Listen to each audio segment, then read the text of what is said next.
যারা বিএনপি করেন, ছাত্র দল করেন, যুব দল করেন, যে ইউনিটে আপনি দায়িত্ব পালন করছেন, আপনি কি মনে করেন এটা খুব সহজ ছিল? এটা খুব সহজ ছিল? অনেক কঠিন একটা কাজ ছিল। মনে করতে পারেন আটলান্টিক সাগর পার হয়ে আমি আপনাদের কাছে আসছি। এই সম্মান আপনাদের, এই সম্মান আপনাদের। আমি যদি বিজয় লাভ করি, এমপি হই, এমপি আমি হব না, এমপি আপনারা হবেন। আপনাদের কাজ করব ইনশাআল্লাহ। আপনারা আস্থা রাখুন, আপনারা আমাকে কাজের সুযোগ করে দিন। ইনশাআল্লাহ আমরা একটা সুন্দর ডোমার ডিমলা বানাবার চেষ্টা করব। হিন্দু মুসলমানের সহ অবস্থানের এই বাংলাদেশ, হিন্দু মুসলমানের একসঙ্গে অবস্থানের এই সুন্দর বাংলাদেশকে আমরা ভিন্ন মাত্রায় অনন্য এক উচ্চতায় নিয়ে যাব।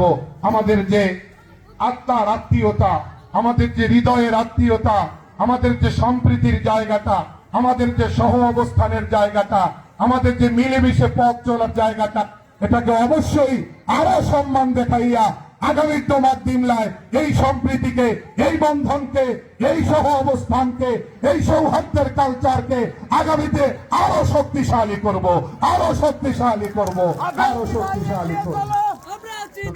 আবেন্দি ভাই এগিয়ে চলো, আবেন্দি ভাই এগিয়ে চলো।